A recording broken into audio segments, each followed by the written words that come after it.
All right, answer each question. When asked to justify or explain your reasoning, respond in complete sentences. Determine the domain and range of each relation. Okay, so I have to do domain and I have to do range. Domain and range. Oops, I don't want to put range there. Domain and range. Let's see. State whether it's a function and justify your reasoning. Okay, so looking here, what do I look at for domain? X values, right? X values, input values, domain, those are all referring to the same things. How do I write my domain? Squiggle lines and in order from least to greatest. So what's the smallest number there? -3, and then? And then? And then? Okay. Where do I find the range? The Y values, right? So, here's my Y values. What is the smallest Y value? 7 is the smallest one. And then? And then? And then? Done. Okay? Is this a function? No.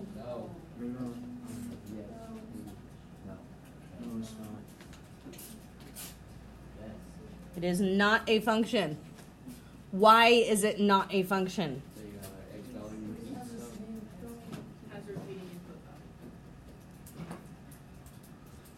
Everything I heard there was a perfect explanation. Repeating X values, repeating input values.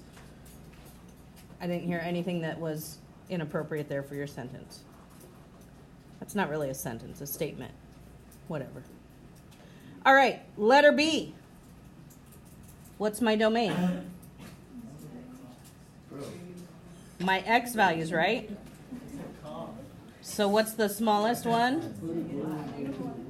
0, 1, 2. Okay. My range? 0, 1, 4. Okay. Is it a function?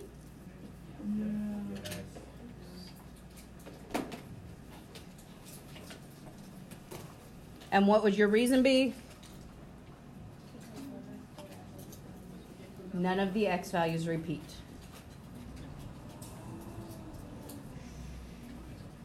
I'll put none of the inputs repeat. All right. Letter C, what's my domain?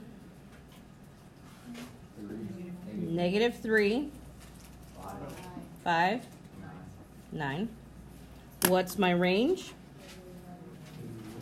-1, 0. Is it a function? Why? Which X value?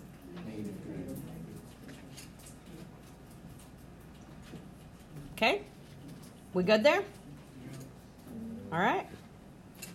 Number 2, evaluate each function. Now, I think some people only did half of A and B. Part A actually has 2 answers because you have to find f of -3 and f of 2. So if I find f of -3, what is that meaning? What is that asking me to do? I take 3 and then I put what in for x? -3. And then plus 4.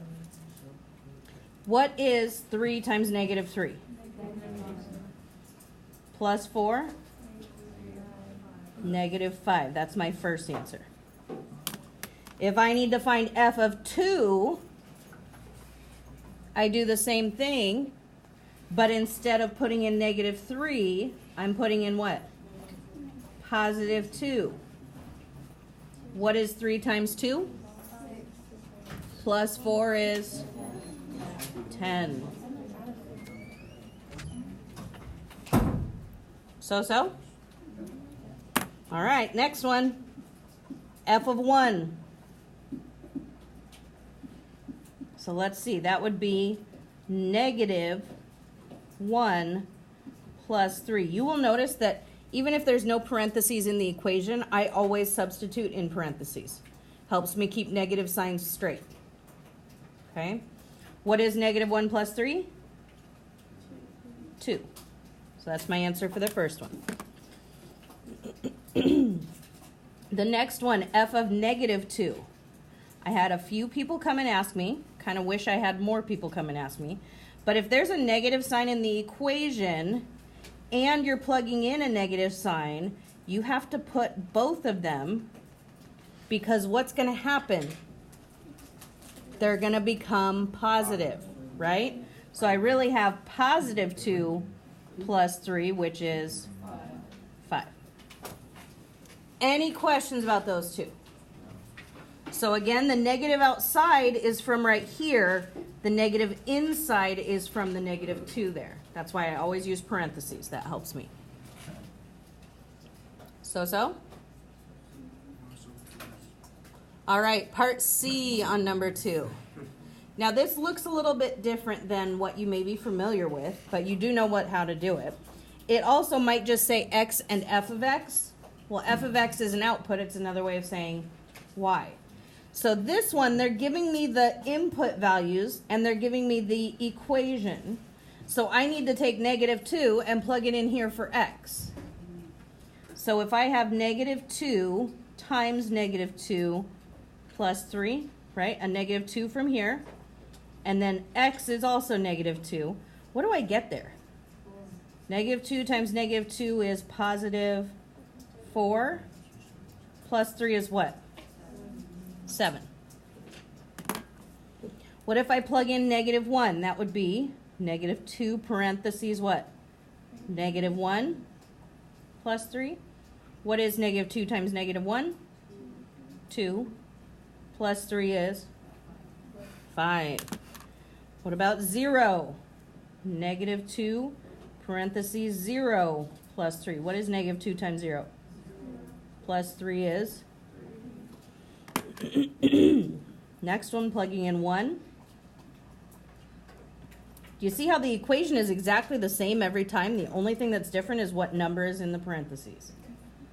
Okay, so let's see. Negative 2 times 1 is... Negative 2 plus 3 is what? Do you see a pattern? And finally, I plug in a 2. What is negative 2 times 2? Negative 4. Oops, that's supposed to be a 3 right there. Plus 3 is what? You notice a pattern in the chart by any chance? Not plus 2. Minus 2 each time. Yep. We have a linear pattern going on. Any questions about the first page? None? You sure? You can do those on your own? All right. Page number 2. I had a lot of people come and ask me about this one. Let's see. Find f of 4, f of 6, f of 2, and f of 5.5. What I think people asked me about this is I think they thought it was a multiple choice question. It's not a multiple choice question. It's a 4-part question. So when it says find f of 4, that means that there is a point that has an x value of 4, and you need to find what the y value is. So when x is 4, my y value is what? 1. So f of 4 is 1.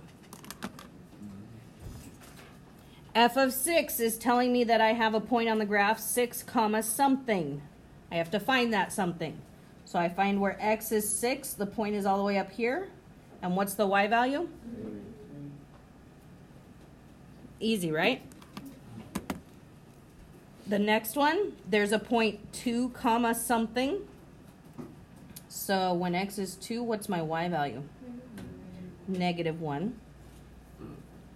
And then finally, when I have 5.5 as the x value, that's going to have to be an estimate because I can only do that so well. 5.5 would be right around here. What's the x value right around there? Or the y value, I'm sorry. I would say 2.5. And my pen is going to die here in just a minute. New pen. So-so? Not too bad? Okay. Number 3, identify the domain and range of each. Does the graph represent a function? So again, 2 parts. Well, technically 3. I have to identify domain, range, and is it a function? Really quickly, are these continuous or discrete? Continuous. I don't have to pick up my pencil, do I? Continuous ones have our domain and range with the less than or equal to signs, right? We are going to assume that this stops here and here when we're talking about domain. Yeah? This right here would show how wide the picture is. Yes? So, I'm going to say my domain. How far to the left is this? -2. How far to the right is this? 4. So -2 to 4, and fill in your is less than or equal to x is less than or equal to 4.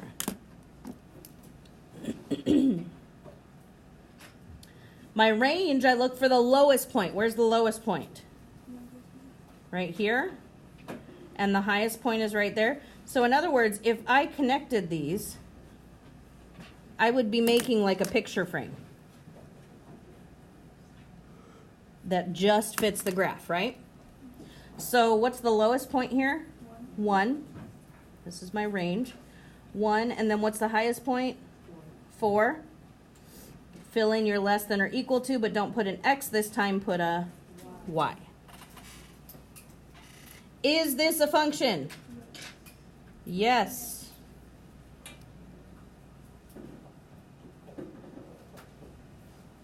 So? Is this one a function? No. Doesn't pass the vertical line test, right? All right, let's talk domain. So again, I'm looking left to right. We're going to assume that the graph stops right here. Okay? I don't think it actually does, but we're going to pretend that it does because I'm not going to do the infinity things on the test. What is the furthest to the left? Furthest to the right? Maybe 2.1-ish or 2. We'll say 2, just to be nice. Less than or equal to, less than or equal to, and we put an x right there. So? Range. Lowest point to highest point. So what does the lowest point look like it is? -1.5-ish. We're just estimating. Highest point, maybe +1.5. Less than or equal to, less than or equal to, and the y in the middle. So? All right. The squiggly line, is it a function? Yes. All right. Domain, what direction does domain go again? Left to right. What's the furthest point to the left? How far does it go? Like -2.4, -2.5, somewhere around there. And what's the highest part? Or the furthest to the right? 2.4, 2.5, something like that. Less than or equals to with your x in the middle. Hopefully we're getting the hang of this a little bit. Maybe. All right, lowest point looks like it's right here. Highest point looks like it's right there. The lowest point is at, highest point is at, less than or equals to with the y this time, because range is y. So? All right, the circle. Is it a function? No. Why not? Doesn't pass the vertical line test. All right, domain, left to right. This one's really hard to read, isn't it? It looks like it goes from -3 to 3. Put your less than or equals to and the x in the middle. Lowest point to highest point. So again, negative 3 to 3, but this time I don't put x, I put y. So only when you have continuous functions do your domain and range look like this. If you have something that is discrete, your domain and range is going to look like this. Understand? Okay. All right, number 4, label the graph as discrete or continuous. Label each description as discrete or continuous. Okay, so this right here, is this discrete or continuous? I'm just going to put a D for no, I'll write it because otherwise it looks like domain. What about B? Continuous. Out of curiosity, since I didn't have one before, let's label the domain and range here.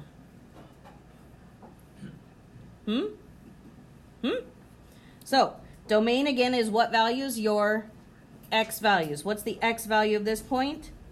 1. X value of this one? 2. This one? 3. That one? 4. Next one? 5. And next one? 6, I think. And I just picked up the pen that's dying again. Let's just get rid of that. So that was the domain. Let's do the range now. So I do the same thing, I just need the y values. So in order would be starting with the point that's furthest to the bottom, correct? So what's the y value there? Negative 1. What's the next highest one, y value? That one would be 1. This is the next highest, that's at 2. That one's the next highest, it's at 3. And the last one is at 6. So that's what my domain and range would look like. Okay? All right, what about this one? The height of a plant over time. We're not going to talk to domain and range. We're just asking discrete or continuous. Is the height of something that grows, a plant, a person, any of those things, is that something that you think is discrete, meaning it has one value, and then it has another value, and then it has another value? Or is it something that is just gradually changing the whole time? Continuous. If it's gradually changing the whole time, that makes it continuous. Tickets to a concert cost $20 each. Discrete. Because their income's either going to be $20, $40, $60, $80. It's not 20, 21 and 1 cent, 21 and, it's not growing like that. So this would be discrete. Any questions about this page? None? Are you sure? Yes. Here? Yep. The range? Did you understand the domain part? Then turn it this way and do domain again. Because it's the exact same thinking. You're thinking left to right. Actually, you should turn it this way. You're doing left to right here also. You're just looking at the y-axis, whereas domain, you're looking at the x-axis. Okay? Once it clicks, but sometimes it takes a few minutes to click. All right, last page. Which input value needs to be changed to make this relation a function? Well, let me ask you this question first. Where is the issue that's making it not a function? The ones. So how would I make it a function? Change one of them to any number except what? 1, 2, 4. Any number except 1, 2, 3, or 4. So I could call it 5, I could call it 6, I could call it 7. I just can't call it one of those because any one of those means I still have a duplication, making it not a function. Capiche? Explain the difference between a discrete graph and a continuous graph using your own words. Somebody tell me the definition of a discrete graph.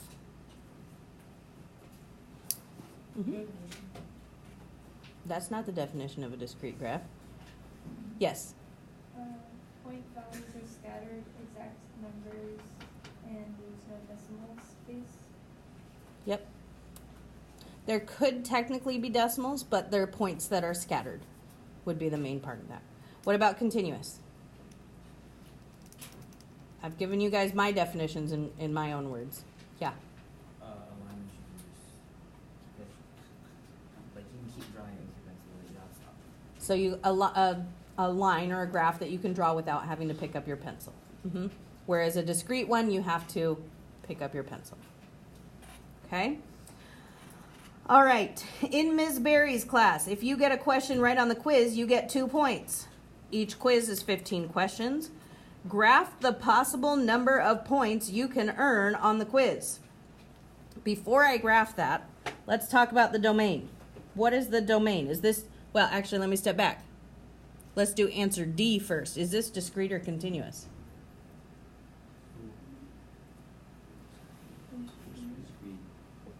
It is discrete. You either get 1 question right, 2 questions. You can't get 1.5 questions right on this test. Okay? Unfortunately. So what is the domain?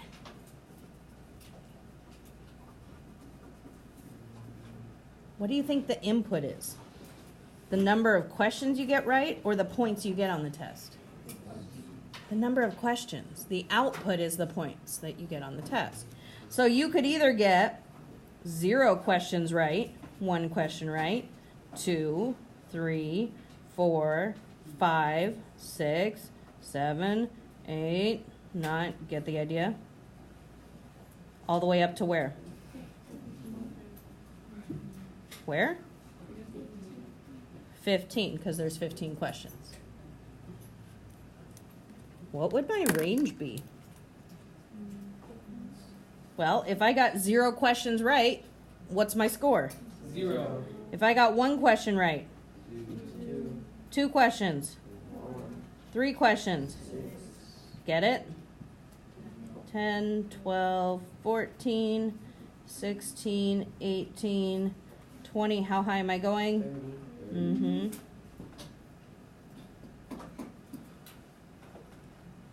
Oops.